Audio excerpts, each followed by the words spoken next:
Anda akan segera mendengarkan program Inspiratif Power Ministry.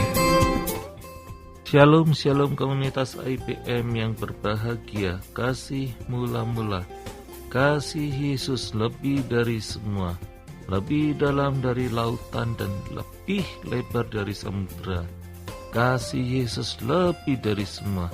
Itu adalah petikan lagu lama yang mengingatkan kita akan betapa dahsyatnya kasih Yesus. Jangan lagi padamkan kasih-Nya. Ambil waktu untuk membaca firman, dengar radio siaran rohani setiap hari seperti hari ini. Ambil komitmen baru untuk kita dapat tetap hidup di dalam hadirat-Nya. Kasih mula-mula itu penting kita jaga. Apinya jangan sampai padam. Karena Tuhan pernah menegur jemaat di Efesus yang meninggalkan kasih mula-mula di dalam kitab Wahyu. Aku tahu segala pekerjaanmu, baik jerih payahmu maupun ketekunanmu. Aku tahu bahwa engkau tidak dapat sabar terhadap orang-orang jahat, bahwa engkau telah mencobai mereka dan menyebut dirinya rasul. Tetapi yang sebenarnya tidak demikian, bahwa engkau telah mendapati mereka pendusta. Dan engkau tetap sabar dan menderita oleh karena namaku, dan engkau tidak mengenal lelah. Namun demikian aku mencela engkau karena engkau telah meninggalkan kasih-Mu yang semula. Sebab itu ingatlah betapa dalamnya engkau telah jatuh. Bertobatlah dan lakukanlah lagi apa yang semula engkau lakukan. Jika tidak demikian aku akan datang kepadamu dan aku akan mengambil kaki tianmu dari tempatnya jikalau engkau tidak bertobat.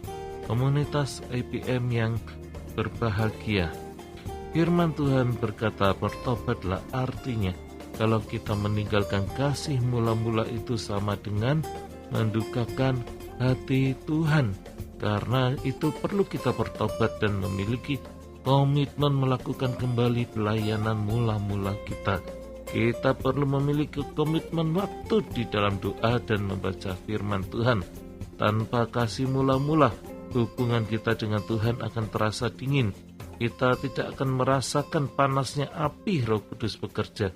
Betapa sedihnya, betapa sengsaranya hati kita, betapa sengsaranya roh kita, karena kita tidak dapat merasakan kasih Tuhan yang melingkupi kehidupan kita. Komunitas IPM yang terkasih, seperti halnya pasangan suami istri, karena kesibukan sehari-hari dan emosi yang tidak dikontrol dengan baik di dalam berkomunikasi, kadang kasih itu menjadi tawar.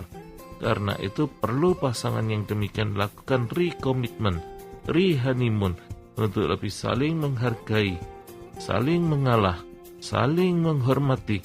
Semuanya adalah pekerjaan yang saling, yang harus dilakukan secara bersama-sama. Tidak mungkin pekerjaan ini dilakukan hanya sepihak. Tidak mungkin. Harus ada pekerjaan yang saling.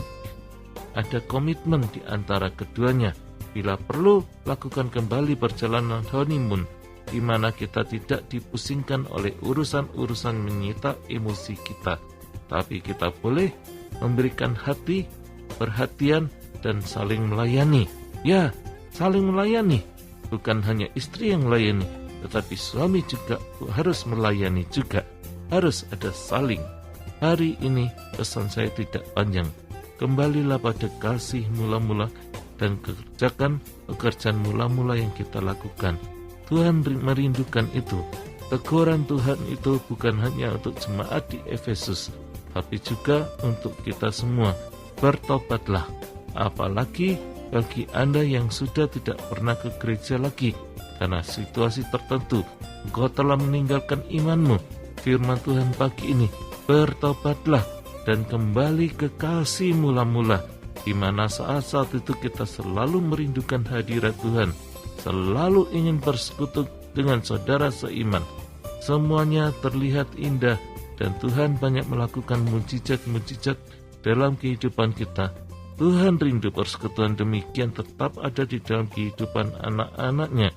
Komunitas IPM yang terkasih, apabila kesulitan hidup mencuri kasih mula-mula kita pada Tuhan, Amsal 24 ayat 10 berkata, Jika engkau tawar hati pada masa kesesakan, kecillah kekuatanmu. Markus 4 ayat 18-19 berkata, dan yang lain ialah yang ditabur di tengah semak duri. Itulah yang mendengar firman itu. Lalu kekhawatiran dunia itu dan tipu daya kekayaan dan keinginan-keinginan akan hal yang lain masuklah menghimpit firman itu sehingga tidak berbuah. Apabila kekecewaan kita pada saudara seiman atau pemimpin rohani kita harus belajar mengampuni, karena tidak ada manusia yang sempurna. Kita pun sering mengecewakan orang lain, jadi jangan menuntut orang lain tidak mengecewakan kita. Anak kecewa kepada orang tuanya dan sebaliknya. Saudara kecewa dengan kita dan sebaliknya. Guru kecewa dengan muridnya dan sebaliknya. Jadi masalah kecewa dan mengecewakan itu adalah hal yang wajar, alamiah, tidak perlu sampai membuat kita pahit. Bersegeralah pulih dari setiap kekecewaan yang ada, sehingga kita tidak dibuat hangus olehnya. Matius 6 ayat 15 berkata, tetapi jikalau kamu tidak mengampuni orang, Bapamu juga tidak akan mengampuni kesalahanmu. Mari, kehidupan itu memang sulit terlepas dari kekecewaan, tetapi jangan sampai kekecewaan membatalkan rencana Tuhan yang besar di dalam kehidupan kita.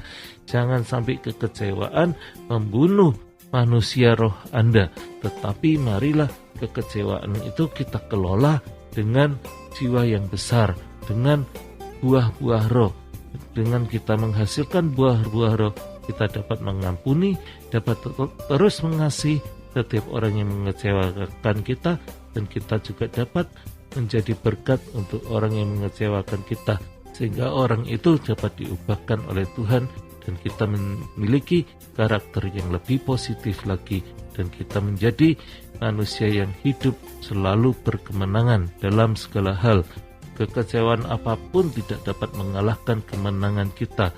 Kita akan menjadi manusia yang kuat, manusia yang tidak akan dapat dikalahkan oleh apapun.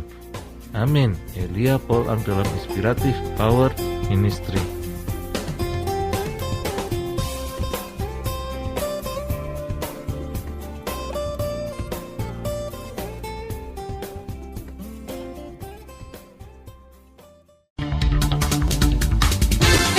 Baru saja Anda mendengarkan program Inspiratif Power Ministry. Untuk pelayanan dan kaunseling, hubungi hotline Inspiratif Power Ministry di 087 87 5000 030.